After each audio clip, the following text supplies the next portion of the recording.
The ballroom is the most beautiful room I have ever worked in. Crystal chandeliers, white flowers on every table, champagne that costs more per bottle than my monthly rent. I am here as hired event staff, one of 12 people moving quietly through the crowd, filling glasses, staying invisible, doing the job. The guest of honor is Ji-hoon Park. Everyone in Seoul knows the name, even if they say it carefully. Powerful. Feared. Tonight he stands at the center of the room in a black suit, accepting congratulations on his engagement to Soo-yeon Baek, the polished heiress whose family runs half the legitimate businesses in the city. I am refilling a champagne flute near the back when Soo-yeon appears in front of me. She looks at me the way certain women look at people they consider beneath them, slowly, deliberately, making sure the humiliation lands. "Stop flirting with my fiancé," she says, loud enough for the tables around us to hear. Girls like you always think an expensive room is an invitation. I have not spoken a word to Ji-hoon Park all evening. Before I can respond, her hand connects with my cheek. The room goes silent. And then Ji-hoon Park walks toward me, cups my face in both hands, and kisses me in front of everyone. For 3 full seconds, the entire ballroom holds its breath. Then it breaks apart into noise. Gasps, whispers, the scraping of chairs as people lean toward each other with wide eyes and open mouths. Someone drops a glass. I barely hear it. Soo-yeon's voice cuts through everything. What is the meaning of this? Ji-hoon pulls back slowly. He reaches into his jacket pocket, takes out a folded handkerchief, and wipes his mouth once. His expression is completely calm, like a man who has just completed a routine task. "She started it," he says. 3 words, directed at Soo-yeon. Cool and final, the way someone closes a door. Now every camera in the room is aimed at me. I am standing with one hand pressed to my stinging cheek and the other still holding a champagne bottle, wearing a staff uniform, in a room full of Seoul's most powerful people. I didn't start anything, but Ji-hoon Park just made me the center of his world's most dangerous story. And from the look on Soo-yeon's face, fury layered over something colder and more calculating, I understand immediately that this night has only just begun. By midnight, the video is everywhere. I watch it from my friend Ara's couch, my phone buzzing without stopping. The clip is 17 seconds long. It shows the slap, the silence, and then Ji-hoon crossing the room. Every major gossip account in Korea has posted it. The headlines write themselves.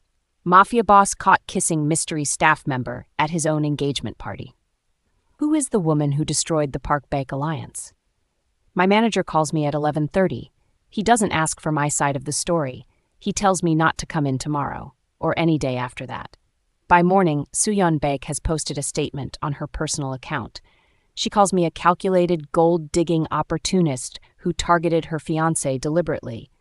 She includes a photograph of me from my staff ID badge. The comment sections fill immediately. Thousands of strangers who weren't in that room are absolutely certain they know exactly what happened. My phone rings from an unknown number. I almost don't answer. "This is Ji-hoon Park," the voice says. "Meet me tomorrow. There are things you need to understand." He chooses a private room in a restaurant I have never been able to afford. He is already seated when I arrive. No bodyguards visible, though I suspect that is not actually true. He stands when I walk in, which surprises me. He waits until I sit. Then he says, "I owe you an apology." I wait. "Not for the kiss," he clarifies, "for pulling you into something you had no part in creating." He explains it without drama, the way someone recites facts. The engagement to Soo-yeon was never romantic. It was a strategic alliance between 2 powerful families, a merger of influence dressed up as a celebration. He had known this for 2 years. He had accepted it the way men in his position accept most things. But something about watching Soo-yeon slap a stranger in a room full of people, a woman who had done nothing, who was simply doing her job, broke something open in him that he hadn't expected. The kiss wasn't planned. But the consequences are real, he says, and right now, both families need someone to blame. You are the easiest target. He looks at me steadily. I am not going to let that happen. Soo-yeon moves fast. Within 48 hours, 3 separate media outlets publish stories about me. Details from my past that are twisted just enough to sound damaging. A job I left 2 years ago is reframed as a termination for misconduct. A photograph from a college event is cropped and captioned to imply something it never was. None of it is entirely fabricated. That is what makes it effective. She is not heartbroken. I understand that now. What she is furious about is money. Her family stands to lose a significant financial arrangement if the engagement collapses, and she is determined to make the collapse my fault rather than hers. Ji-hoon watches all of it happen. Then he does something that makes every outlet's notification blow up simultaneously. He posts a single statement from his personal account, which he has never used publicly before. It says only, "The reports about the evening are accurate. I kissed her. That decision was mine." He doesn't deny it, doesn't explain it, doesn't apologize. The scandal doubles in size instantly. And now, for the first time, the story is about him, not me. I call him. "You made it worse," I say. "I made it honest," he replies. He offers me a solution 2 days later. "If the public believes we are together," he says, sitting across from me in the same private restaurant, "the story changes. You stop being the woman who wrecked an engagement. You become the reason it ended. There's a difference." I stare at him. "You want me to pretend to be your girlfriend, for a controlled period, publicly, until the attention moves on and the Baek family loses momentum." I tell him it sounds insane. He agrees that it does. "But consider what refusing looks like," he says quietly. "You have no job. Soo-yeon's family has resources and they are already using them. Right now you are facing a coordinated attack alone." I think about the comment sections. The messages Ara has been forwarding me from people who have never met me. The photograph outside my old workplace that someone posted this morning. I think about standing alone in that ballroom with a stinging cheek and a champagne bottle, surrounded by people who watched and said nothing. "Fine," I say. "But I have conditions," he nods once. "Name them." Living adjacent to Ji-hoon Park's world is nothing like I expected. I expected coldness, commands, the performance of power that men like him are supposed to project constantly. Instead, he is quiet, controlled. He observes everything and reacts to almost nothing. He reads physical copies of 3 newspapers every morning. He keeps his office almost completely bare. He is not what the headlines say he is, or rather, he is more complicated than any headline has room for. One evening, about 2 weeks into the arrangement, we are going over the week's public calendar when he says something that stops me mid-sentence. "I noticed you before that night," he says. I put down my pen. "I've been watching you for several weeks," he continues, as if this is a normal thing to reveal. "Before the engagement party, before any of this." "Why?" I ask. He looks at the window for a moment. "Because you did something months ago that mattered to a great many people," he says, "and you have no idea you did it." He tells me the full story carefully. 8 months ago, I was working at a logistics firm. I discovered that a senior manager was falsifying compliance documents, funneling contracts to a shell company that I later learned was connected to a rival criminal syndicate, trying to infiltrate legitimate businesses across the city. I reported it internally. When nothing happened, I reported it externally. I lost the job within a week. I thought that was the end of it. It wasn't. That single report triggered an investigation that quietly dismantled the rival syndicate's access to 3 major supply chains, including one that Ji-hoon's legitimate business operations depended on. His company was protected without ever knowing it was at risk by a woman who was simply trying to do the right thing and paid for it with her employment. He found out 6 months ago. He had his people confirm it twice. "The kiss wasn't only instinct," he says. "Part of it was this." I sit very still. "You owe me nothing," I say finally. "No," he agrees. "But I owe you something. That's different." 3 weeks into the arrangement, we are followed. I notice it first, a gray car that has appeared in 3 separate locations over 2 days. I mention it to Ji-hoon that evening. He goes very still in the way I've come to recognize means something is wrong. His security team confirms it by morning. The rival syndicate, the same network I unknowingly disrupted 8 months ago, has identified me as a pressure point. They believe that using me as leverage will force Ji-hoon into a negotiation he has been refusing. I expect fear to take over. Instead, something else happens. I start thinking. I have seen how their operation communicates. I recognize the shell company's structure once before. I spend 2 days going through financial records Ji-hoon's team shares with me, cross-referencing names and registration dates. I find the internal leak on the third day. Someone inside Ji-hoon's own organization has been feeding the rival syndicate his schedule. I bring Ji-hoon the documentation without announcing it first. I simply place it on his desk and watch him read. He looks up slowly. "How did you find this?" he asks. "The same way I found the last one," I say.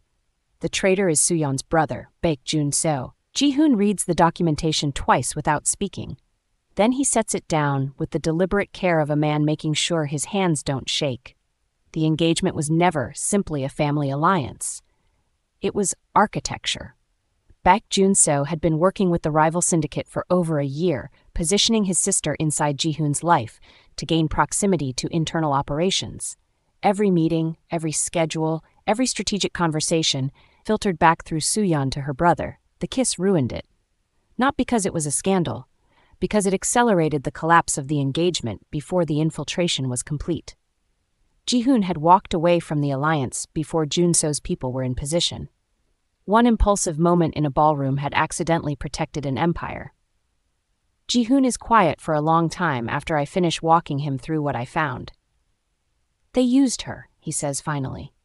"She knew," I say, "because the documents make that clear." Another silence. "Yes," he says, "she did." Ji-hoon dismantles the Baek family's influence without a single act of violence. It takes 11 days. Quiet business maneuvers, withdrawing from shared investments, accelerating contracts that leave their holdings exposed, allowing certain information to reach certain regulators at the right time. He is methodical and completely calm throughout all of it, like a man clearing a table rather than fighting a war.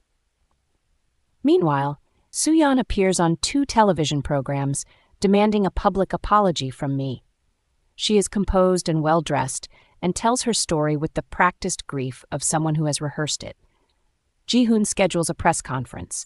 I sit in the back of the room, expecting him to deflect, to manage the narrative carefully, to say as little as possible. Instead, he stands at the podium and announces that the engagement is officially and permanently canceled. He names no one. He explains nothing publicly.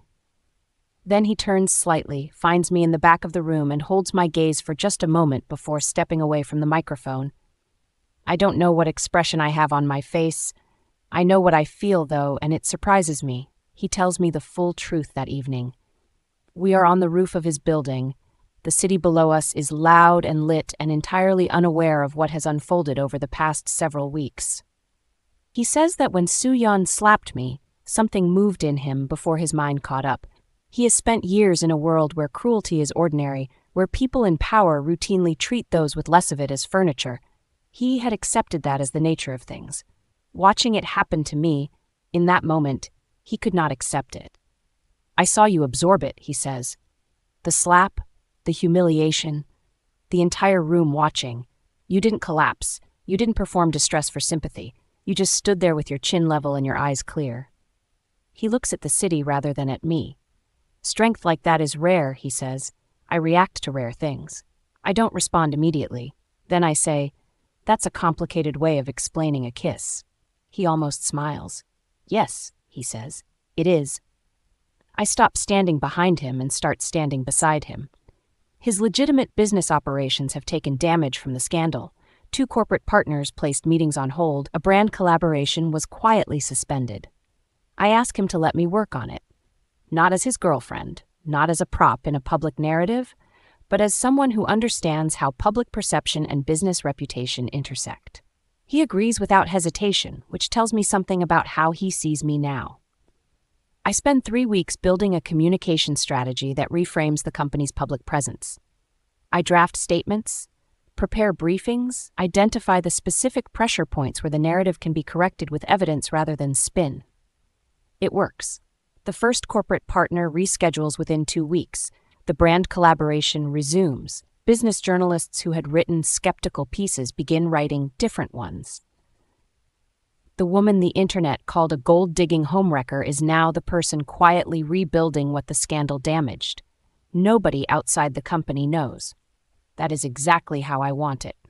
But Soo-yeon is watching, and she is not finished. She calls a press event and invites every major outlet. She stands in front of cameras, looking composed and credible, and accuses me by name of manipulating Ji-hoon, of exploiting the scandal for personal gain, of inserting myself into his business operations to secure a position I didn't earn. She is good at it. I'll give her that. Ji-hoon's response is not a rebuttal. It is documentation. His legal team releases the verified evidence of her brother's infiltration, the financial records, the communication logs, the timeline of the syndicate's access to internal information, all of it tied directly to the Baek family's deliberate strategy. The press event that was meant to destroy me becomes the story of her family's exposure. I am in the building when it happens. I watch the coverage come in on a laptop in a conference room, alone. When the Baek family's statement comes out 20 minutes later, brief, defensive, full of language about ongoing legal review, I close the laptop. I think about a ballroom, a slap, a champagne bottle in my hand. I was never the villain of this story. It just took time for the true one to become visible.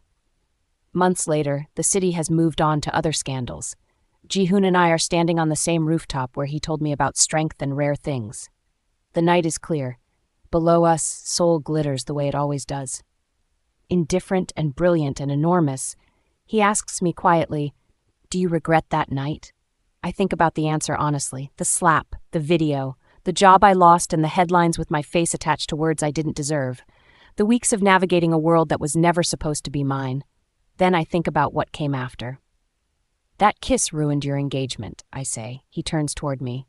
"Yes," he says softly, "and it gave me something far better."